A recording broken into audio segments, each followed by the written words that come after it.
আসসালামু আলাইকুম সুপ্রিয় শিক্ষার্থী বন্ধুরা, আসিফ অনলাইন বিডি ইউটিউব চ্যানেলের পক্ষ থেকে সবাইকে স্বাগতম। আশা করি সকলে ভালো আছো। শিক্ষার্থী বন্ধুরা, তোমরা যারা এসএসসি ভোকেশনাল 2022-এ অংশগ্রহণকারী পরীক্ষার্থী রয়েছ, তোমাদের বাংলাদেশ ও বিশ্ব পরিচয় 2 অ্যাসাইনমেন্টের সমাধান নিয়ে আসলাম আজকের ভিডিওতে। শিক্ষার্থী বন্ধুরা, আমি আবার বলছি, তোমরা যারা এসএসসি ভোকেশনাল 2022-এ অংশগ্রহণকারী এসএসসি পরীক্ষার্থী রয়েছ, বর্তমানে 2021 শিক্ষাবর্ষে তোমরা দশম শ্রেণীতে অধ্যয়নরত রয়েছ, তোমাদের বাংলাদেশ ও বিশ্ব পরিচয় 2 এবং পঞ্চম সপ্তাহের অ্যাসাইনমেন্টের সমাধান নিয়ে আসলাম আজকের ভিডিওতে। তো শিক্ষার্থী বন্ধুরা, ভিডিওটি না টেনে সম্পূর্ণ মনোযোগ সহকারে দেখার অনুরোধ রইল। তাহলে চলো শিক্ষার্থীরা, আর দেরি না করে তোমাদের অ্যাসাইনমেন্টে কী কী নির্ধারিত কাজ দেওয়া রয়েছে বা কী কী প্রশ্নপত্র রয়েছে চলো দেখা যাক।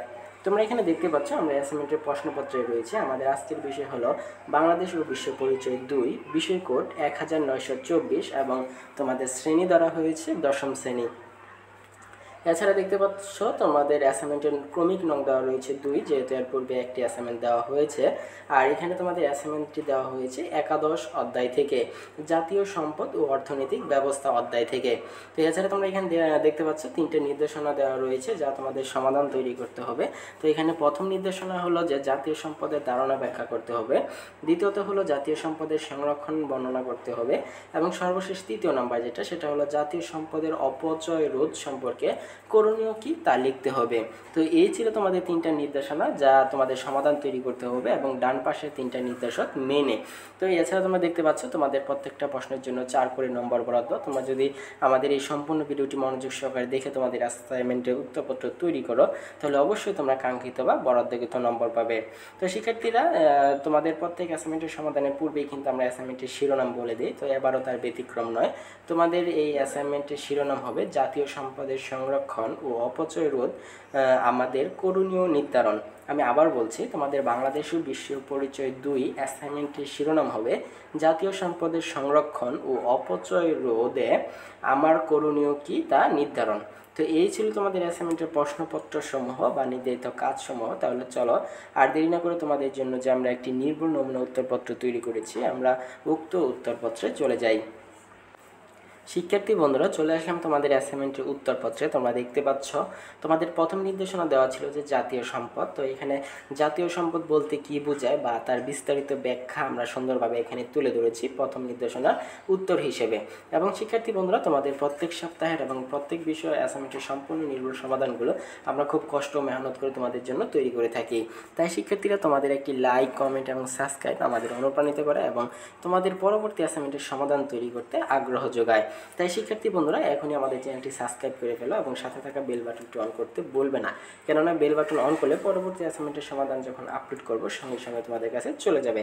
তো শিক্ষার্থীরা, আর দেরি না করে এখনই ভিডিওটিতে লাইক দিয়ে আমাদের চ্যানেলটি সাবস্ক্রাইব করে ফেলো এবং আমাদের ইউটিউব পরিবারের একজন সদস্য হয়ে যাও। তো এখানে প্রথম নির্দেশনা উত্তর হিসেবে দেওয়া আছে, রাষ্ট্রের সব নাগরিকের ব্যক্তিগত সম্পদ এবং সমাজের সমষ্টিগত সম্পাদকে একত্রে জাতীয় সম্পদ বলে। তাছাড়া জাতির কোনো গুণবাচক বৈশিষ্ট্য যেমন কর্মদক্ষতা, উদ্ভাবনী শক্তি, প্রযুক্তিগত জ্ঞান ইত্যাদি জাতীয় সম্পদে অন্তর্ভুক্ত। জাতীয় সম্পদের উৎস প্রধানত দুটি।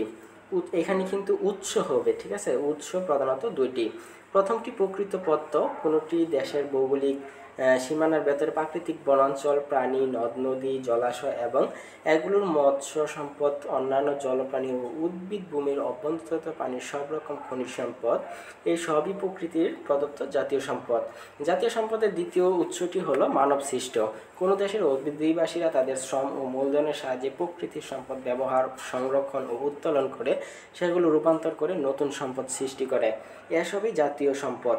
তো এতটুকুই ছিল তোমাদের প্রথম নির্দেশনা, জাতীয় সম্পদ বলতে কী বোঝায় বা তার বিস্তারিত ব্যাখ্যা। এখন আমরা চলে যাব পরবর্তী নির্দেশনায়। তো এখানে দেখতে পাচ্ছ আমরা পরবর্তী নির্দেশনা বা পরবর্তী দ্বিতীয় সমাধানে চলে এসেছি। তো আমাদের দ্বিতীয় সমাধানে দেওয়া ছিল যে জাতীয় সম্পদ সংরক্ষণ।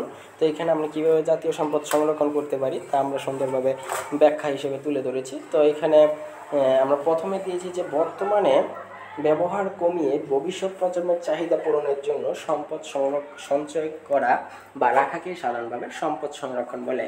প্রকৃতির ভাণ্ডারের সম্পদের পরিমাণ, বিশেষভাবে গচ্ছিত সম্পদের পরিমাণ সীমিত, কিন্তু মানুষের অবাধ ও অবৈজ্ঞানিক ব্যবহারের ফলে সম্পদের বিনাশ ঘটছে। ফলে তাই ভবিষ্যতের প্রজন্মের জন্য সম্পদ সরবরাহ অক্ষুণ্ণ রাখা এবং পরিবেশের ভারসাম্য বজায় রাখার জন্য সম্পদ খুবই প্রয়োজন।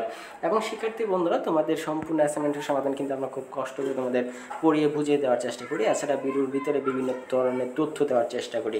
তাই তোমরা অবশ্যই ভিডিওটি না টেনে সম্পূর্ণ মনোযোগ সহকারে দেখবে, এতে করে তোমাদের উত্তরপত্র সঠিক হবে এবং তোমরা বিভিন্ন তথ্য থেকেও বঞ্চিত হবে না, এবং এতে আমাদের কষ্টের সার্থকতা। তাই তোমাদের কাছে অনুরোধ, তোমরা ভিডিওটি না টেনে সম্পূর্ণ মনোযোগ সহকারে দেখবে। তো প্রথমে এতটুকু দিবে দ্বিতীয় নির্দেশনার জন্য। তারপরে এখানে দেখতে পাচ্ছ আমরা আরও অ্যাড করেছি বিজ্ঞান ভিত্তিক ব্যবহার, 4 বিজ্ঞানসম্মত পদ্ধতির উদ্ভাবন, এবং 5 নম্বর দেওয়া আছে যে সম্পদের পুনর্ব্যবহার।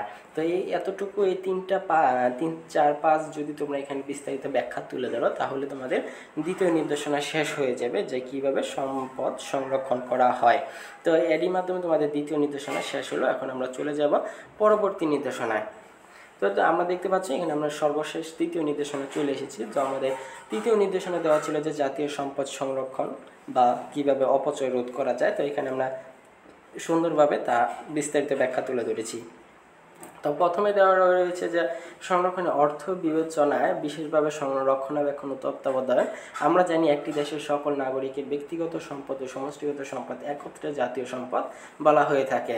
এবং শিক্ষার্থী বন্ধুরা, তোমাদের যদি এই অ্যাসাইনমেন্টের সমাধানগুলো বুঝতে অসুবিধা হয় বা কোনো প্রশ্ন থাকে, তাহলে তোমরা ভিডিও ডিসক্রিপশনে জানাতে পারো। এছাড়া ভিডিও ডিসক্রিপশনে ফেসবুক গ্রুপের লিঙ্ক আছে, তোমরা উক্ত গ্রুপে জয়েন হয়ে আমাদের সাথে যোগাযোগ করতে পারো বা তোমাদের প্রশ্ন তুলে ধরতে পারো। শিক্ষার্থীরা, আমি আবার বলছি, যদি তোমাদের কোনো অ্যাসাইনমেন্টের সমাধানের প্রয়োজন হয়, তাহলে তোমরা ভিডিওটিতে লাইক দিয়ে ভিডিও কমেন্টে জানাবে। এছাড়া ভিডিও ডিসক্রিপশনে ফেসবুক গ্রুপের লিঙ্ক আছে, তোমরা উক্ত গ্রুপে জয়েন হয়ে আমাদের সাথে যোগাযোগ করতে পারো। এবং শিক্ষার্থীরা, তোমরা যারা এখনও আমাদের চ্যানেলটি সাবস্ক্রাইব করেনি, এখনই ভিডিওটিতে লাইক দিয়ে আমাদের চ্যানেলটি সাবস্ক্রাইব করে ফেলো।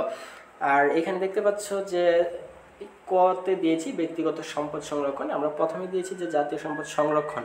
তো সংরক্ষণের জন্য আমরা এখানে বিভিন্ন টপিক করেছি, যে ব্যক্তিগত সম্পদ সংরক্ষণ। তো ব্যক্তিগত সম্পদ সংরক্ষণের মধ্যে আমরা বিস্তারিত ব্যাখ্যা তুলে ধরেছি। তোমরা এখানে যতটুকু দেওয়া রয়েছে সম্পূর্ণটুকু তুলে ধরবে। তো তারপরে এখানে দেওয়া আছে খ নম্বরে সমষ্টিগত সম্পদ সংরক্ষণ, কীভাবে সমষ্টিগতভাবে সম্পদ সংরক্ষণ করা যায় তা এখানে বিস্তারিতভাবে তুলে দেওয়া হয়েছে। তো এখানে প্রথমত হলো যে রাস্তাঘাট, সেতু, হাসপাতাল, বিদ্যালয়, রাষ্ট্রীয় মালিকানাধীন যানবাহন যেমন গাড়ি, ট্রেন, জাহাজ, বিমান ইত্যাদি, কলকারখানা, সংস্থা ও বিভিন্ন প্রতিষ্ঠান, অফিস, ভবন, গুরুত্বপূর্ণ স্থাপনা, প্রাকৃতিক সম্পদ, ভূমি ও ভূমির উপরিস্থিত এবং অভ্যন্তরীণ ভাগে সম্পদ যেমন বনাঞ্চল, নদী, নালা, জলাশয়, মৎস্য সম্পদ, খনিজ সম্পদ ইত্যাদি এইসব সমষ্টিগত সম্পদকে অন্তর্ভুক্ত। রাষ্ট্র ও জনগণ সম্মিলিতভাবে এইসব সম্পদের অধিকারী। জনগণ এগুলো ব্যবহার করে ও ভোগ করে। এগুলো পরিকল্পিত ব্যবহারের মাধ্যমে রাষ্ট্র জনগণের সার্বিক উন্নয়ন ও কল্যাণ ব্যবস্থা গ্রহণ করে। তাই এইসব সমষ্টিগত সম্পদ সংরক্ষণে প্রতিটি নাগরিকের বিশেষ যত্নবান হওয়া প্রয়োজন।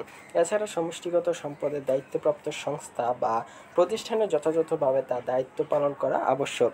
বাংলাদেশের জাতীয় সম্পদের সংরক্ষণ ও অপচয় রোধে করণীয়। তো তারপর দেখতে পাচ্ছ যে করণীয় জাতীয় সংরক্ষণ রাষ্ট্রের যেসব ব্যবস্থা আছে সেগুলো যাতে কোনোভাবে ব্যাহত না হয় সেদিকে লক্ষ্য রাখা। আমরা জানি যে সেতু গুরুত্বপূর্ণ ব্যবস্থা, যা অফিস, ভবন ইত্যাদি রক্ষণাবেক্ষণের জন্য নিরাপত্তা বা রক্ষী থাকে। এসব কোনো সময় অরক্ষিত দেখলে যথাযথ কর্তৃপক্ষকে জানানো, কেউ যেন এসব সম্পদের কোনো ক্ষতি সাধন না করে সে বিষয়ে সচেতন থাকে। এ ধরনের বলা যায় সংরক্ষিত বনাঞ্চল থেকে অবৈধভাবে গাছ কাটা, পশু পাখি শিকার করা ইত্যাদি জাতীয় সম্পদের ক্ষতি সাধন করা হিসেবে গণ্য হবে।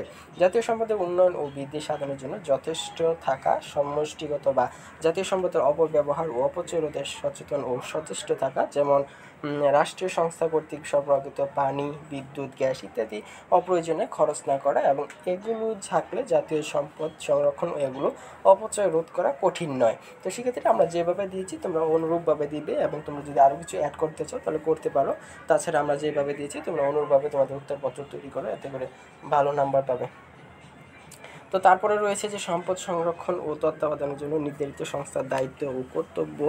সংস্থার দলিলসমূহ সুষ্ঠুভাবে বিবৃত থাকে। সংস্থার কর্মকাণ্ড কর্মচারীবৃন্দের এসব দায়িত্ব যথাযথভাবে পালনের তৎপর থাকা এবং এসব দায়িত্ব পালনের জন্য প্রয়োজনীয় প্রশিক্ষণ গ্রহণ করা। তো এতটুকুই ছিল তোমাদের চতুর্থ নির্দেশনা, এবং এরই মাধ্যমে তোমাদের অ্যাসাইনমেন্টের সম্পূর্ণ নির্ভুল সমাধান শেষ হয়েছে। আশা করি তোমরা ভিডিওটি না টেনে সম্পূর্ণ মনোযোগ সহকারে দেখেছো। যদি তাই করে থাকো তাহলে অবশ্যই তোমাদের উত্তরপত্রটি সঠিক এবং অতি উত্তম হবে।